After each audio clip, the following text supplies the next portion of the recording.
नमस्कार। शिक्षा के समाजशास्त्रीय पक्षों के अंतर्गत अब हम अध्ययन करेंगे संस्कृति का। संस्कृति के परिप्रेक्ष्य में मैकाइवर का कहना था कि संस्कृति में अगर बात कहें, सभ्यता वह है जो हमारे पास है और संस्कृति वह है जो हम हैं।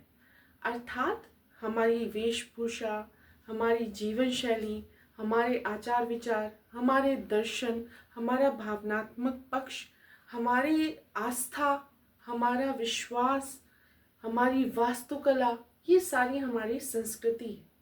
संस्कृति से संबंधित प्रश्नों को हल करने के लिए अगर हम उसके मुख्य गुणों को अगर ध्यान में रखें तो वो हम कह सकते हैं कि जैसा कि आप देख रहे हैं कि सबसे पहला इसका गुण है, यह हमारा भावात्मक पक्ष है। सभ्यता हमारा आप कह सकते हैं भौतिक जो परिवेश है उसमें दिखती है, जैसे सभ्यताएं थी आपकी पूर्व में और जो हमारी सभ्यता है।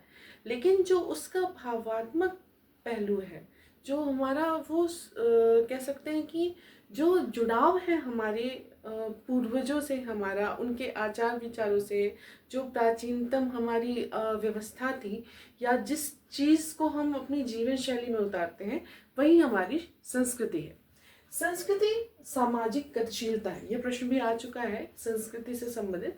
तो संस्कृति क्या है? सामाजिक गतिशीलता है और पूर्व के जो आचार विचार है उसको परिष्कृत करते हुए आगे की ओर गतिशील होना समाज के सदस्य के रूप में, यह भी हमारी संस्कृति का महत्वपूर्ण गुण है।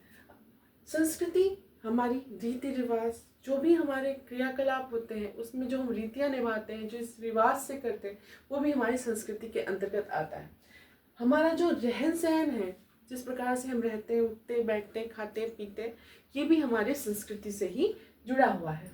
विश्वास व आदतों का व्यवस्थित रूप ही संस्कृति है।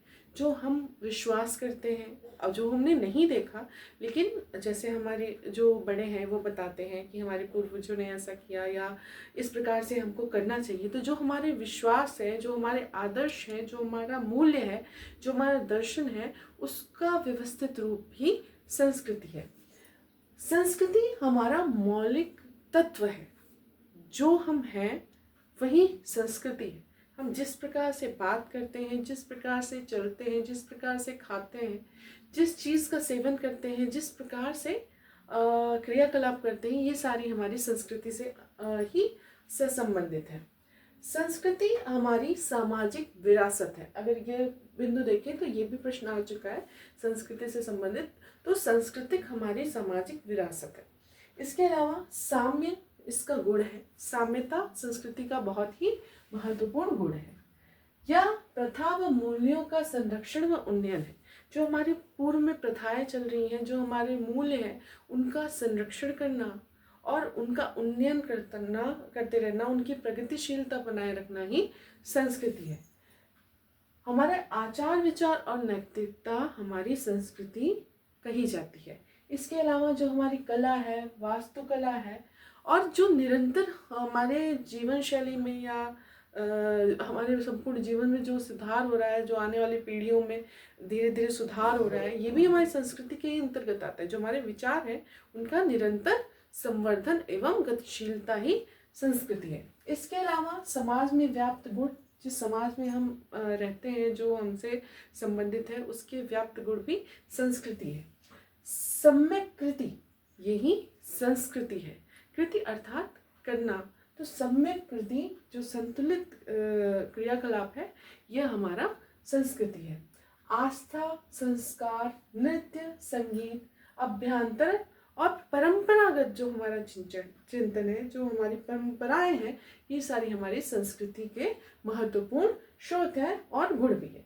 जो हम में व्याप्त गुण और विचार हैं, ये भी हमारी संस्कृति से ही आते हैं। इसके अलावा जो सम्मिलन है, संचरण है, अधिग्रहण करने के जो गुण है, और लेखन है, चित्रकारी है, भोजन व उसकी शैली, लिपि, दर्शन, साहित्य, अनुष्ठान और कार्य स्वरूप व उसका परिष्करण, ये सारी हमारी संस्कृति के महत्वपूर्ण गुण है। हमारी अर्थात मानव की संस्कृति जो भिन्न भिन्न स्थान पर, जैसे भिन्न भिन्न देशों में, भिन्न भिन्न सभ्यताओं में, भिन्न भिन्न स्थानों पर आपको कई भिन्नताएं दिखेंगी, लेकिन उस मनुष्य के जो वो दिख रहा है, जो वो है, यही उसकी संस्कृति है। अब हम उन जो शब्द हैं जो प्रश्नों में आते हैं उसको समझने का प्रयास करेंगे। जैसे आपका आता है सांस्कृतिक विलंबना या पिछड़ापन। तो सांस्कृतिक पिछड़ापन जो होता है यह हमारा, जब जो संस्कृति दो प्रकार से मानी जाती है, भौतिक व अभौतिक या अधिभौतिक। तो जैसे भौतिक है हमारा प्रौद्योगिकी है, वास्तुकला है, और अभौतिक हमारे जो विचार है, दर्शन है। जब इसमें भौतिक ये माना जाता है, जैसा कि आगमन का ये सेंटेंस भी था, जब भौतिक ज़्यादा होने लगे और जो अभौतिक है उसमें डिसबैलेंसिंग आ जाए, वो कम होने लगे, तो यही जो लैप्स है, जो अंतर है, यही हमारी सांस्कृतिक विलंबना या पिछड़ापन कही जाती है। दूसरा टर्म आता है संस्कृति ग्रहण। जब हम अन्य प्रथा व मूल्यों को, किसी अन्य संस्कृति के किसी मूल्य हो, विचार हो, उसको एक्सेप्ट करते हैं, तो इसको सांस्कृतिक ग्रहण कहते हैं।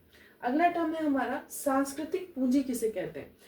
एक पीढ़ी से दूसरी पीढ़ी तक जो हम गुण या मूल्य, जो विचार हस्तांतरित करते हैं, वही हमारा सांस्कृतिक पूंजी के अंतर्गत आता है। इसके अलावा एक टर्म आता है आपका सांस्कृतिक गतिविधियाँ।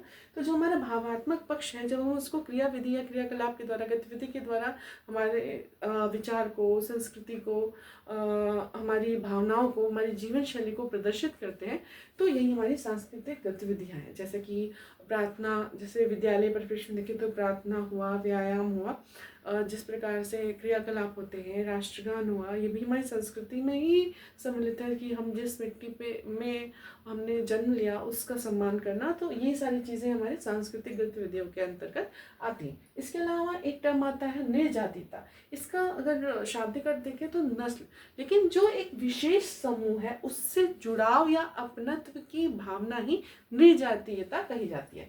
इसके अलावा एक टर्म आता है उपसंस्कृति।